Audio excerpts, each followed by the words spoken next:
कुठंतरी आज दुसऱ्या पक्षांचे उमेदवारही जाहीर झाले नाहीत, कुठंतरी तुम्ही आघाडी घेतली का, काय सांगा? तर दुसऱ्या पक्षाचं राजकारण, सगळ्यांचे उमेदवार आपापल्या पद्धतीने आता जाहीर झालेले आहेत. आम्ही देखील पेठ पंचायत समिती गणामधून अंकुशराव लांडे, आपल्याला सगळ्यांना माहिती आहे की लांडेवाडीचे प्रथम लोकनियुक्त सरपंच म्हणून त्यांनी काम केलं. मराठा महासंघाच्या माध्यमातून आणि एक चळवळीच्या माध्यमातून पूर्ण महाराष्ट्रामध्ये आदरणीय अण्णासाहेब पाटील यांच्या आदर्श विचार घेऊन समाजामध्ये एक चांगलं काम करत आहेत. जवळपास शेकडो लोक त्यांनी माथाडीमध्ये किंवा बाकी ठिकाणी कामाला लावलेले आहेत. एक कर्तृत्ववान व्यक्तिमत्व आहे आणि वंदनीय शिवसेना प्रमुख आदरणीय बाळासाहेबजी ठाकरे साहेब यांच्या आदर्श विचारावर प्रेरित होऊन आदरणीय पक्षप्रमुख उद्धवजी ठाकरे साहेब, आदित्य साहेब यांच्या मार्गदर्शनाखाली सचिन अहिर साहेब यांनी देखील अगदी मोठ्या मनानं अंकुशरावांना उमेदवारी दिलेली आहे, जाहीर केलेली आहे. आज आम्ही रॅलीच्या माध्यमातून या सातगाव पठारवरून जात आहोत. सातगाव पठार हा शिवसेनेचा बालेकिल्ला आहे.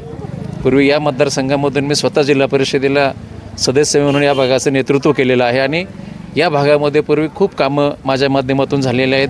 इरिगेशनची कामं असतील, त्याच्यामध्ये कुदळवाडीचा पाझर तलाव असेल, चिखले वस्तीचा पाझर तलाव असेल, अनेक नळ पाणी पुरवठा योजना असतील, गटेवाडीचे रस्ते असतील, अनेक विकास कामं या भागामध्ये आम्ही केलेली आहेत. परंतु आता अंकुशराव ज्या दिशेने आता जाणार आहे का सातगाव पठारवरचा सगळ्या जिव्हाळाचा जो प्रश्न आहे, कलमोडीचा प्रश्न, या कलमोडीचा प्रकल्प मंजूर होऊन जवळपास 35 वर्ष झालेले आहे. लोकांना झुलवत ठेवायचं काम शासनाने आणि लोकप्रतिनिधींनी आंबेगाव तालुक्याच्या केलेलं आहे. कोणत्याही एक थेंबसुद्धा पाणी कलमोडीचा सातगाव पठारला मिळालेलं नाही आणि या भागातील शेतकऱ्यांच्या सातबाऱ्यावर पुनर्वसनाची नोंद त्याच्यामध्ये झालेली आहे. त्याच्यामुळं या भागातील लोकांची खातेपुढे होत नाही, या भागातील लोकांच्या फाळणीवारा होत नाही. महसूलची सगळी कामं अडकलेली आहेत. 3 पिढ्यांच्या जवळपासच्या नोंदी राहिलेल्या आहेत. त्यामुळं सगळ्यात महत्त्वाचा प्रश्न अंकुशरावांचा निवडून आल्यानंतर आम्ही हातामध्ये घेणार आहे आणि 100% आम्ही पुनर्वसनाचे शिक्के हे शेतकऱ्याच्या सातबाऱ्यावरून वेगळे करणार आहोत, ही ग्वाही तुम्हाला आम्ही निमित्ताने देतो. तुम्ही आज जिल्हाध्यक्ष आहात, तुम्ही इतर ठिकाणी तुमचे उमेदवार सगळे उभे करणार आहात का? सोबळावर लढायचा नारा समजायचा का? सुरुवात झाली कुठं? आता सोबळ आमची चर्चा चालू आहे की सत्तेच्या विरोधामध्ये, वळसे पाटलांच्या विरोधामध्ये सगळ्यांनी एकत्र येऊन सर्व पक्षी आघाडी करून लढण्याचा आमचा मानस आहे. त्या दृष्टीने आमची चर्चा देखील चाललेली आहे. तुमच्या आघाडीत शिंदेसेना आहे का? आम्ही आता बघू, तुम्हाला कळेल 1-2-3 दिवसामध्ये. म्हणजे विकास आघाडी, आंबेगाव तालुका विकास आघाडीच्या माध्यमातून आम्ही हे पाऊल उचललेलं आहे. यामध्ये सर्वसामान्य माणसाला न्याय मिळाला पाहिजे, कारण या सत्तेमुळं शेतकरी हा अतिशय गर्भगळीत झालेला आहे. लोकांची कामं होत नाहीत आणि या दृष्टीनं आंबेगाव तालुक्यामध्ये सगळ्या लोकांनी एकत्र येऊन एक आंबेगाव तालुका विकास आघाडी करण्याचा मानस आम्ही ठेवलेला आहे. तालुक्यात तुम्ही ह्या उमेदवार घेऊन प्रचाराला सुरुवात केली. प्रचारात आघाडी घेतली आहे का? कारण बरेचसे पक्ष अजून बरेच संभ्रमात आहेत. प्रचारात आघाडी घेतलेली आहे. आपण बघताय सगळं लांडेवाडीचं गाव, सगळे शिवसैनिक आहेत, सगळे मानणारे मतदार आहेत, सगळे हितचिंतक आहेत, माता भगिनी मोठ्या संख्येने आज आलेले आहेत. त्यामुळं आपण एक बघा पुढच्या दृष्टीने की अंकुशराव हे एक सक्षम नेतृत्व आहे आणि 100% या भागातून ते पंचायत समितीला सदस्य म्हणून निवडून येतील. नव्हे तर आम्ही त्यांना एक भावी आकर्षण म्हणून आंबेगाव तालुक्याच्या एक दिशेने बघत आहोत. पेठ पंचायत समिती गणाचे या ठिकाणचे शिवसेना ठाकरे पक्षाचे उमेदवार आपल्यासोबत आहेत. तुमचा परिचय सांगा पहिल्यांदा. जय शिवराय. मी अंकुश शिवाजी लांडे, लांडेवाडी गावचा माजी लोकनियुक्त सरपंच आणि अखिल भारतीय मराठा महासंघाचा पुणे जिल्हा अध्यक्ष. खरं तर जिल्हा परिषद त्याचप्रमाणे पंचायत समितीची निवडणूक आता आपल्याला सर्वांना माहिती आहे.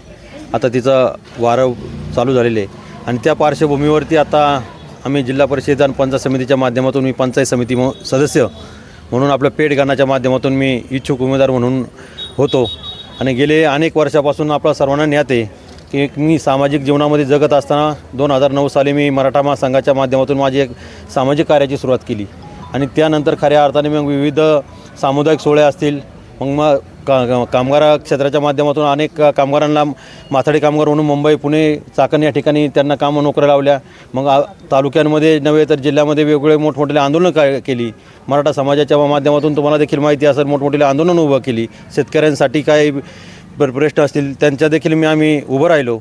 अशा पद्धतीने काम करत असताना कुठेतरी आपल्याला एक चालना मिळावी म्हणून मग सर्व पेडगणातील असतील, सर्व आमचे गावकरी असतील, सर्वांनी एक मुखाने सांगितलं की अंकुश भाऊ तुम्ही आता ह्यावेळेस पंचायत समिती म्हणजे आपल्याला जे उमेदवारी आहे ते एक ओपनसाठी आहे, त्यामुळं तुम्ही निश्चितप्रमाणे तुम्ही विचार करा. म्हणून सर्व गावकऱ्यांनी, सर्व पेडगणातील सर्व ग्रामस्थांनी त्यांचा आशीर्वाद घेऊन मी या निवडणुकीला सामोरं जाते.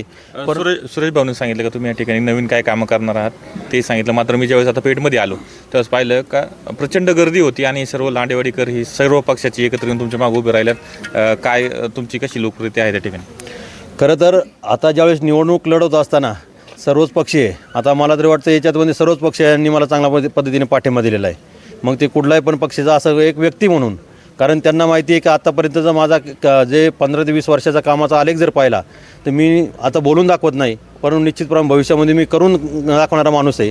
कारण जी काही कामं पेडगणामध्ये जे असतील, मग ते पाण्याचा प्रश्न असतील किंवा विविध जे काही उपक्रम असतील, महिलांसाठी असतील, तरुणांसाठी असतील, हे निश्चितप्रमाणे मी तुम्हाला पुढील येणाऱ्या काळामध्ये ते मी बोलून दाखवण्यापेक्षा करून दाखवणार आहे. आणि हे निश्चितपणे सर्व जनतेला माहिती आहे. त्यामुळे जनतेचा पूर्णपणे माझ्यावरती विश्वासाने येणाऱ्या जी निवडणूक आहे ही निश्चितप्रमाणे बहुमताने आम्ही चांगल्यापणे निवडून येऊ अशी मी अंकुश भाऊ, शेवटचा प्रश्न का विश्वासू दादांचे शिवाय दादा आढराव पाटलांचे विश्वास सहकारी म्हणून तुमची ओळख आहे, दादांचं काय म्हणणं आहे या उमेदवारीबाबत? नाही, खरं तर दादांचं आम्ही काले होतो, आजही आहे आणि उद्या आहे.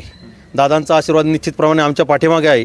जरी समजा पक्षाचे कुठले जरी कामं असले तर गाव आमचं आज गेले अनेक दादा 2004पासून तुम्हाला माहिती आहे की 2004पासून दादांच्या पाठीमागं आमचं गाव आहे. दादा जो निर्णय सांगतील तोच निर्णय आम्ही घेतो आणि आज देखील दादांनी जो निर्णय सांगितले तोच निर्णय आम्ही दादांच्या निर्णयाच्या खंबीर आहोत. भविष्य काळामध्ये देखील जरी आम्ही उद्धव बाळासाहेब ठाकरे या सेनेच्या माध्यमातून निवडून जरी आलो तर निश्चितप्रमाणे दादांच्याच मार्गदर्शनाखाली भविष्य काळामध्ये काम करणार आहे. शिवाजीदादा आढराव पाटील यांच्या मार्गदर्शनाखाली येणाऱ्या काळामध्ये काम करणार आहे असं या उमेदवाराचं म्हणणं आहे. ते लांडेवाडी गावचे लोकनियुक्त सरपंच होते. ते आता ह्या पेठ पंचायत समिती गणामधून निवडणूक लढणार आहे. तसं पाहायला गेलं तर बऱ्यापैकी सर्वच पक्षाचे लांडेवाडीचे कार्यकर्ते सध्या तरी त्यांच्या मागं उभे राहिलेले आपल्याला दिसत आहेत. अमोल जाधव, पुणे सुपरफास्ट, पेठ.